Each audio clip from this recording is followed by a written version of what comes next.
Hello বন্ধুরা, সবাই কেমন আছেন? আশা করি সবাই ভালো আছেন। তো ফাইনালি একটা নতুন ভিডিও নিয়ে আপনাদের মাঝে হাজির হয়েছি। তো আজকের ভিডিওর টপিকসটা হচ্ছে যে 1xBet। আমি এই ভিডিওর মাধ্যমে আপনাদেরকে দেখানোর চেষ্টা করব আপনি কিভাবে একটা 1xBet অ্যাকাউন্ট করবেন, অ্যাকাউন্টটা কিভাবে ভেরিফাইড করবেন, কোথা থেকে অ্যাপটি নামাবেন এবং কিভাবে টাকা ঢুকাবেন বের করবেন, তাও আবার নগদ বিকাশের মাধ্যমে। সহজ কথা হচ্ছে যে 1xBet এর যত সমস্যা আছে সকল সমস্যা নিয়ে আজকের এই ভিডিও। তো চলুন বেশি কথা না বাড়িয়ে ভিডিওটা শুরু করি। তো আমাদের প্রথমে কি করতে হবে, অ্যাপটি ডাউনলোড করতে হবে। তো অ্যাপটি ডাউনলোড করার জন্য আপনি কি করবেন, আপনার ফোনে যে ক্রোম ব্রাউজারটি দেখতে পাচ্ছেন জাস্ট এই ক্রোম ব্রাউজারে চলে যাবেন। যাওয়ার পর এখানে সার্চ বারে লিখবেন জাস্ট 1xBet, জাস্ট শুধু 1xBet লিখবেন, লেখার পরে সার্চ দিবেন। তো দেওয়ার পরে এখানে অনেকগুলো ওয়েবসাইট দেখতে পাবেন। জাস্ট আপনি একটু নিচে নামবেন, নিচে নামলে একটা ওয়েবসাইট দেখতে পাবেন। জাস্ট আমি ওয়েবসাইটটার লেখাটা আমি দেখাচ্ছি, এই যে 1xBet.movie, ঠিক আছে? জাস্ট 1x হাইপেন তারপর হচ্ছে যে bet.movie, জাস্ট এই ওয়েবসাইটটার ভিতরে ঢুকে যাবেন। তো ঢোকার পরে এরকম একটা ওয়েবসাইটটা এরকম দেখতে পাবেন। জাস্ট আপনি কি করবেন, নিচে নামবেন, জাস্ট একটু নিচে নামবেন। নিচে নামলে এখানে দেখতে পাবেন 1xBet মোবাইল অ্যাপ্লিকেশন, ঠিক আছে? জাস্ট আপনি এখানে ক্লিক করে দিবেন। তো ক্লিক করে দেওয়ার পরে আপনার ফোন যদি অ্যান্ড্রয়েড হয় তাহলে কি করবেন, আপনি এখানে অ্যান্ড্রয়েডের মধ্যে আপনি ক্লিক করবেন, ঠিক আছে? তো ক্লিক করলে দেখতে পাচ্ছেন যে উপর দিয়ে আমার অ্যাপটি ডাউনলোড হচ্ছে। তো সেক্ষেত্রে হচ্ছে যে অনেক সময় এখানে আপনার ডাউনলোড এনিওয়ে চাইবে, জাস্ট আপনার থেকে একটা ডাউনলোডের মানে চাইবে, এটা কিনা পারমিশন চাইবে। অনেকের চায়, অনেকের চায় না। যেমন আমার চাইনি, ডিরেক্ট ডাউনলোড হয়ে গেছে। তো অনেকের আবার পারমিশন চাইবে, তো পারমিশন দিয়ে নেবেন, ডাউনলোড ওকে, তারপর ঠিক আছে। তো আমি দেখতে পাচ্ছেন যে আমার অ্যাপটি ডাউনলোড হচ্ছে। তো আমি আর অ্যাপটি ডাউনলোড করছি না, কারণ হচ্ছে যে আমার অলরেডি অ্যাপটি ডাউনলোড করা আছে। তো আপনারা কী করবেন, জাস্ট অ্যাপটি ডাউনলোড করে নেবেন। ডাউনলোড করার পর আপনারা ইনস্টল করবেন। তো অ্যাপটি ইনস্টল করলে আপনার দেখতে এরকম দেখাবে। তো আমি জাস্ট একটু অ্যাপটির ভিতরে ঢুকি। তো অ্যাপটির ভিতরে যখন ঢুকবেন তো উপর দিয়ে দেখতে পাবেন যে একটা রেজিস্ট্রেশন নামে একটা অপশন দেখতে পাচ্ছেন। জাস্ট আপনি কী করবেন, এই রেজিস্ট্রেশনের মধ্যে ক্লিক করবেন। তো ক্লিক করার পর এখানে 4টা অপশন দেখতে পাবেন। তো আমরা প্রথমে সহজ নিয়মে অ্যাকাউন্টটা খুলে নেব, দেন তারপর আমরা অ্যাকাউন্টটা ভেরিফাইড করব। তো এখানে সবচেয়ে সহজ নিয়ম হচ্ছে যে ইন ওয়ান ক্লিক। তো আমরা এখানে ইন ওয়ান ক্লিকে ক্লিক করলাম। তো ইন ওয়ান ক্লিকে ক্লিক করার পরে এখানে 4টা অপশন দেখতে পাবেন। তো এখানে যেটা যেভাবে আছে ওইভাবে থাকুক, কোনো পরিবর্তন করার প্রয়োজনে জাস্ট এখানে 4 নাম্বার একটা অপশন দেখতে পাচ্ছেন যে প্রোমো কোড। তো এখানে আপনি একটা 1xBet এর অফিসিয়াল ভিআইপি প্রোমো কোড বসাবেন। তো এখানে দিবেন VIPAV, ঠিক আছে? VIPAV সবগুলো ছোট হাতের অক্ষর দিবেন, কোনো বড় হাতের অক্ষর দিবেন না, এবং সবগুলো একসাথে দিবেন, কোনো ফাঁক টাক রাখবেন না, ঠিক আছে? যদি ফাঁক রাখেন বা বড় ছোট দেন তাহলে সেক্ষেত্রে হচ্ছে যে আপনার প্রোমো কোডটা বসবে না। এখন কথা হচ্ছে যে এই প্রোমো কোডটা কি, এই প্রোমো কোডের কাজ কি? প্রথম কথা হচ্ছে যে এটা হচ্ছে যে 1xBet এর একবার অফিসিয়াল একটা ভিআইপি প্রোমো কোড। তো এই প্রোমো কোড ব্যবহার করলে আপনার সুবিধা হচ্ছে যে আপনি ফার্স্ট ডিপোজিটে 100% বোনাস পাবেন। অর্থাৎ আপনি যদি অ্যাকাউন্ট খোলেন, অ্যাকাউন্ট খোলার পরে যদি আপনি 1000 টাকা ঢুকান তাহলে হচ্ছে কি এই প্রোমো কোড দ্বারা আপনাকে আরও 1000 টাকা বোনাস দিবে, অর্থাৎ আপনার অ্যাকাউন্টে 2000 টাকা অ্যাড হবে। আর এছাড়া হচ্ছে যে একটা মানে অ্যাকাউন্ট খোলার সময় যদি আপনি একটা ভিআইপি প্রোমো কোড বা অফিসিয়াল একটা প্রোমো কোড ব্যবহার করেন, যদি না করেন সেক্ষেত্রে হচ্ছে যে আপনার অ্যাকাউন্টটা 100% ভেরিফাইড হবে না। তো এই জন্য অবশ্যই আপনি একটা ভিআইপি প্রোমো কোড ব্যবহার করতে হবে। আর এছাড়া হচ্ছে যে অফিসিয়াল প্রোমো কোড ব্যবহার করলে তো আপনার অ্যাকাউন্ট 100% ভেরিফাইড হবে, কিন্তু আপনি একটা ভিআইপি প্রোমো কোড ব্যবহার করলে হচ্ছে যে আপনি ভিআইপি সার্ভিস পাবেন। যেমন আপনি টাকা উঠাতে, বের করতে এবং বাজি লাগাতে আপনার একটা ভিআইপি ভাবে একটা ভালো একটা সার্ভিস পাবেন। তো এই জন্য বলবো যে আমাদের এই প্রোমো কোডটা ব্যবহার করবেন। প্রোমো কোডটা হচ্ছে যে VIPAV, সবগুলো ছোট হাতের অক্ষর দিবেন, কোনো বড় হাতের অক্ষর দিবেন না, এবং একসাথে রাখবেন, কোনো ফাঁক রাখবেন না, ঠিক আছে? তারপর আমি আমার ভিডিও ডেসক্রিপশন বক্সে এবং স্ক্রিনে অবশ্যই দেখতে পাচ্ছেন আমাদের প্রোমো কোডটা, তো প্রোমো কোডটা ব্যবহার করতে পারেন।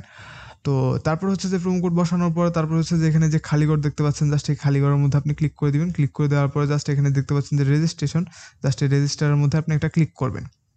তো এখানে আপনি রবট কিনা মানুষ তা যাচাই করার জন্য এই যে খালি ঘর দেখতে পাচ্ছেন, জাস্ট এই খালি ঘরের মধ্যে ক্লিক করে দিবেন। তো ক্লিক করে দেওয়ার পরে এরকম একটা ক্যাপচার আসবে। তো এই ক্যাপচারটা কীভাবে পূরণ করবেন আমি একটু বলি। তো উপর দিয়ে দেখতে পাচ্ছেন যে আমাকে একটা নির্দেশনা দিয়ে দিয়েছে, ওই নির্দেশনা অনুযায়ী আপনি এই ছবিগুলোর মধ্যে ক্লিক করবেন। যেমন আমাকে এখানে বলেছে মোটরসাইকেলের কথা। তো এখানে আমি কোন কোন ছবির মধ্যে মোটরসাইকেল দেখতে পাচ্ছি, জাস্ট আমি ওই ছবিগুলোর মধ্যে ক্লিক করব, ঠিক আছে? তো এখানে এই ছবিগুলোর মধ্যে আমি মোটরসাইকেল দেখতে পাচ্ছি, তো এই জন্য এখানে ক্লিক করলাম। তারপর এখানে নেক্সটে ক্লিক করলাম। তো এবার আবারও সেম মোটরসাইকেলের কথা বলছে, তো এখানে ভেরিফাইডে ক্লিক করি। এই যে দেখতে পাচ্ছেন আমার হয়ে গেছে 2 ট্রাইতে। তো এখানে অনেক সময় 1 ট্রাইতে হয়ে যায়, কারোর 2 ট্রাই লাগে, কারোর 3 ট্রাই লাগে। জাস্ট এই ক্যাপচারটা আপনি এভাবে পূরণ করে নেবেন। তো এখন দেখতে পাচ্ছেন যে আমার রেজিস্ট্রেশন সাকসেসফুল হয়েছে, আমাকে একটা ইউজার নেম এবং একটা পাসওয়ার্ড দিয়ে দিয়েছে। তো আপনি কি করবেন, জাস্ট একটা স্ক্রিনশট মেরে রাখবেন, যাতে ভবিষ্যতে এই ইউজার নেম এবং পাসওয়ার্ডটা যদি আপনার প্রয়োজন হয় সেক্ষেত্রে আপনি আপনার গ্যালারি থেকে দেখে নিতে পারবেন।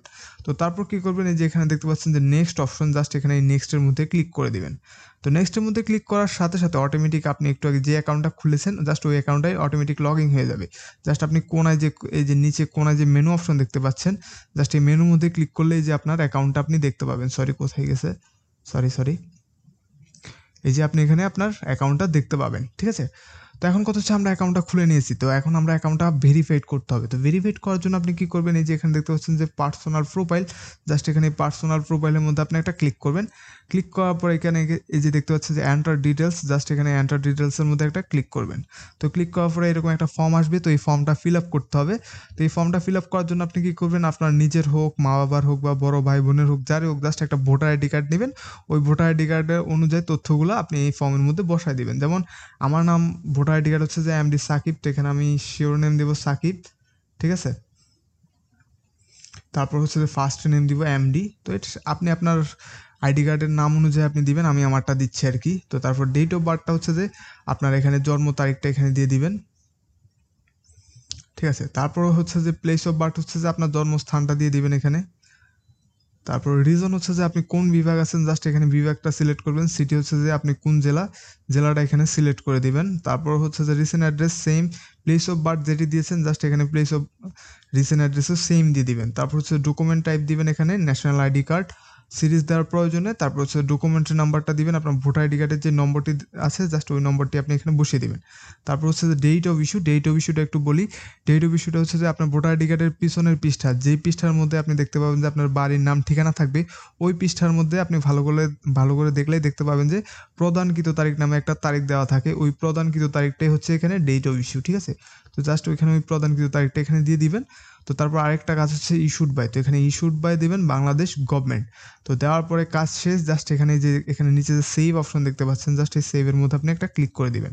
তো ক্লিক করে জাস্ট একটু ওয়েট করবেন। এই যে দেখতে পাচ্ছেন যে চেঞ্জ মেড সাকসেসফুল, অর্থাৎ আমাদের অ্যাকাউন্টে 100% সাকসেসফুলি ভেরিফাইড হয়ে গেছে, ঠিক আছে।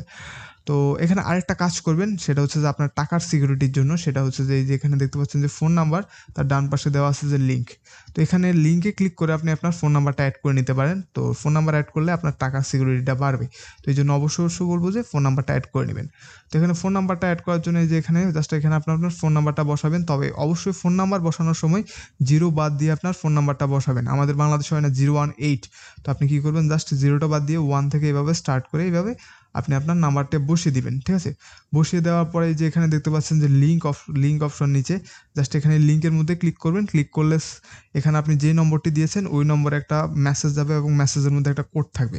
ওই কোডটা যদি আপনি বসিয়ে দেন, দেখতে পাবেন যে আপনার ফোন নাম্বারটা অ্যাড হয়ে যাবে। জাস্ট আপনি এখানে যে নিচে দিয়ে আপনি আপনার ফোন নাম্বারটা দেখতে পাবেন। তো এইভাবে মূলত হচ্ছে যে ফোন নাম্বারটা অ্যাড করতে হয়।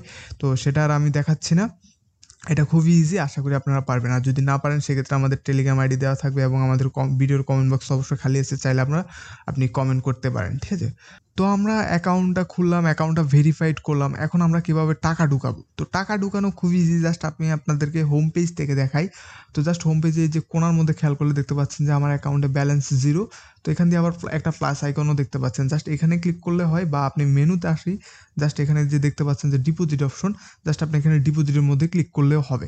তো ডিপোজিটের মধ্যে যখন ক্লিক করবেন তখন এরকম একটা ইন্টারফেস আসবে। তো এখানে দেখতে পাচ্ছেন যে আমাদের নগদ আছে, এই যে বিকাশ আছে, তারপর হচ্ছে যে উপায় আছে, তারপর একটু নিচে নামলে নগদ আছে, ঠিক আছে। এই যে নগদ আছে, চাইলে আপনি এগুলোর মাধ্যমে টাকা ঢুকাতেও পারবেন, টাকা উঠাতে পারবেন। জাস্ট আমি একটু বিকাশের মধ্যে ক্লিক করে আপনাদেরকে দেখাই। তো বিকাশের মধ্যে ক্লিক করলে আপনি এরকম একটা ইন্টারফেস আসবে, ঠিক আছে। তো এখানে এই পেজটা একটু ভালো করে খেয়াল করেন। এখানে উপর দিয়ে দেখতে পাচ্ছেন যে একটা বিকাশ নম্বর দেওয়া আছে, বিকাশ ওয়ালেট নম্বর দেওয়া আছে। তো আপনি কি করবেন, এই নম্বরটাকে কপি করে নেবেন, ঠিক আছে। কপি করে নিয়ে আপনার বিকাশ অ্যাপে চলে যাবেন।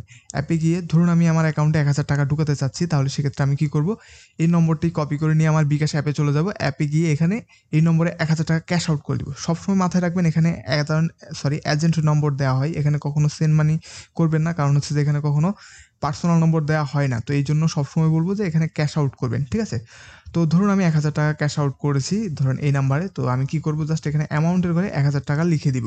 আপনি যদি 500 টাকা পাঠিয়ে থাকেন 500 টাকা লিখবেন, যদি 1000 টাকা ক্যাশ আউট করেন 1000 টাকা, 2000 টাকা ক্যাশ আউট করলে এখানে 2000 টাকা। তবে এখানে কোম্পানি বলে দিয়েছে সর্বনিম্ন 300 টাকা এবং সর্বোচ্চ আপনি 20,000 টাকা একসাথে ক্যাশ আউট করতে পারবেন বা একসাথে টাকা অ্যাকাউন্টে ঢুকাতে পারবেন, ঠিক আছে। তো ধরুন আমি 1000 টাকা ক্যাশ আউট করেছি, তো এই জন্য আমি 1000 টাকা লিখবো। তো তারপর হচ্ছে দ্বিতীয় ঘরটা দেখতে পাচ্ছেন যে আপনার বিকাশ ওয়ালেট নম্বর। তো এখানে আমার বিকাশ ওয়ালেট নম্বর বলতে বোঝানো হচ্ছে কি, আমি যে নম্বর থেকে টাকা পাঠিয়েছি এখানে ওই নম্বর দিব। তো এখানে অনেকেই ভুল করে যে আমি যে নম্বর দিয়ে অ্যাকাউন্ট করেছি এখানে ওই নম্বরটি দিতে হবে বা অন্য কোনো নম্বর দেওয়া যাবে না। এখানে এমন কিছু না, আপনি যে নম্বর থেকে টাকা পাঠাবেন এখানে ওই নম্বর দিবেন। ধরুন আপনার নম্বর থেকে যদি টাকা পাঠিয়ে থাকেন, বা ক্যাশ আউট করে থাকেন তাহলে এখানে আপনার নম্বরটি দিবেন। যদি আপনার বন্ধুর নম্বর থেকে টাকা পাঠিয়ে থাকেন বা ক্যাশ আউট করে থাকেন এখানে আপনার বন্ধুর নম্বরটি দিবেন। তো জাস্ট আমি একটা নম্বর দিয়ে আপনাদেরকে দেখাচ্ছি। জাস্ট এইভাবে আপনি নম্বরটি বসিয়ে দিবেন। বসিয়ে দেওয়ার পর আরেকটা কাজ, সেটা হচ্ছে যে ট্রানজ্যাকশন আইডি। তো এখানে ট্রানজ্যাকশন আইডিটাকে একটু বলি। আপনি যখনই নগদ বিকাশে লেনদেন করবেন তখন আপনার নগদ থেকে বা বিকাশ থেকে একটা মেসেজ আসে। মেসেজের মধ্যে একটা কোড থাকে বা একটা ট্রানজ্যাকশন আইডি থাকে, ঠিক আছে? ওই ট্রানজ্যাকশন আইডিটাই এখানে বসিয়ে দিতে হয়, এই যে এখানে। অথবা আপনি যখনই নগদে বা বিকাশে ক্যাশ আউট সফল হয়েছে, যেই পেজটার মধ্যে লেখা থাকে না যে ক্যাশ আউট সফল হয়েছে, ওই পেজের মধ্যে দেখতে পাবেন যে একটা ট্রানজ্যাকশন আইডি থাকে, ঠিক আছে? ওই ট্রানজ্যাকশন আইডিটাই আপনি ওইখান থেকে কপি করে এনে ডিরেক্ট এখানে বসিয়ে দিবেন। জাস্ট এই ধরনের ট্রানজ্যাকশন আইডি হয়, ঠিক আছে? এই ধরনের ট্রানজ্যাকশন আইডি হয়, জাস্ট এই যে আমি আপনাদেরকে ডেমো হিসাবে একটা দেখাইছি, ঠিক আছে? তো যদি এখানে সবগুলা ঠিকঠাক মতো হয়, সবগুলো সঠিক হয়, তাহলে আপনি কী করবেন, এই যে এখানে কনফার্ম অপশন দেখতে পাচ্ছেন, জাস্ট এখানে কনফার্মের মধ্যে ক্লিক করে দিবেন, ঠিক আছে? তো ক্লিক করে দেওয়ার পর দেখতে পাচ্ছেন যে ডিপোজিট রিকোয়েস্ট ক্রিয়েটেড সাকসেসফুলি, অর্থাৎ আমি সাকসেসফুলি একটা ডিপোজিটের করেছি, ওদের কাছে রিকোয়েস্ট পাঠিয়েছি। তো আপনি যদি ঠিকঠাক মতো টাকা পাঠিয়ে থাকেন এবং ওদেরকে তথ্যগুলো ঠিকঠাক মতো দিয়ে থাকেন, সর্বোচ্চ আপনার 5 থেকে 10 মিনিটের মধ্যে আপনার অ্যাকাউন্টের মধ্যে ব্যালেন্সটা অ্যাড হয়ে যাবে, ঠিক আছে? তো আপনি শিওর থাকতে পারেন এখানে আপনার 1 টাকাও মেরে খাবে না। আর 1x লিখে যদি আপনি ইউটিউবে আসছেন, তার মানে 1x সম্পর্কে আপনি মোটামুটি হলেও ধারণা আছে, ঠিক আছে? এটা বর্তমানে বিশ্বের সবচাইতে জনপ্রিয় এবং নাম্বার 1 সাইট। তো আপনি শিওর থাকতে পারেন আপনার 1 টাকাও মার যাবে না, ঠিক আছে? তো এখন কথা হচ্ছে, আমরা টাকাটা ঢুকাইছি, এখন আমরা যদি জিতি সেক্ষেত্রে আমরা টাকাটা কীভাবে উঠাবো? তো উঠানো খুব ইজি। জাস্ট আপনি এখানে আপনি এই যে আমি দেখাচ্ছি, জাস্ট এখানে আপনি যখন এই যে কোণার মধ্যে যে সেটিংস আইকন দেখতে পাচ্ছেন, সেটিংস আইকন, জাস্ট এই সেটিংস আইকনের মধ্যে ক্লিক করবেন। ক্লিক করার পর এখানে উইথড্র অপশন দেখতে পাচ্ছেন, জাস্ট এখানে উইথড্রোর মধ্যে আপনি একটা ক্লিক করবেন, ঠিক আছে? তো উইথড্রোর মধ্যে ক্লিক করলে সেম আগের মতো যে বিকাশ, নগদ সব কিছু দেখতে পাবেন। জাস্ট আপনি এখানে যে বিকাশ অপশন দেখতে পাচ্ছেন, জাস্ট বিকাশের মধ্যে ক্লিক করবেন। তো প্রথমে কী করবেন, আপনার অ্যামাউন্ট কত টাকা উঠাতে চাচ্ছেন, জাস্ট এখানে ওই অ্যামাউন্টটা বসিয়ে দিবেন। তারপর হচ্ছে যে আপনার যে কোনো একটা বিকাশ নম্বর দিয়ে দিবেন এখানে, আর হচ্ছে যে একটা ইমেল দিয়ে দিবেন। ইমেল দিয়ে দেওয়ার পরে জাস্ট এখানে কনফার্ম অপশনে ক্লিক করলে সর্বোচ্চ আপনার 5 থেকে 10 মিনিটের মধ্যে আপনার টাকাটা অ্যাড হয়ে যাবে, ঠিক আছে? তো এভাবে মূলত হচ্ছে যে আপনার অ্যাকাউন্টের মধ্যে টাকাটা উঠাতে হবে। তো আশা করি ভিডিওটা বুঝতে পারছেন। যদি না বুঝেন কোথাও, সেক্ষেত্রে আমাদের কমেন্ট বক্সে কমেন্ট করতে পারেন। এছাড়াও আমাদের ভিডিওর ডেসক্রিপশন বক্সে আমাদের টেলিগ্রাম আইডি থাকবে, ওখানেও আপনি চাইলে আমাদের সাথে কন্ট্যাক্ট করতে পারবেন। তো সবাইকে অসংখ্য ধন্যবাদ ভিডিওটা এই পর্যন্ত দেখার জন্য। সবাই ভালো থাকবেন।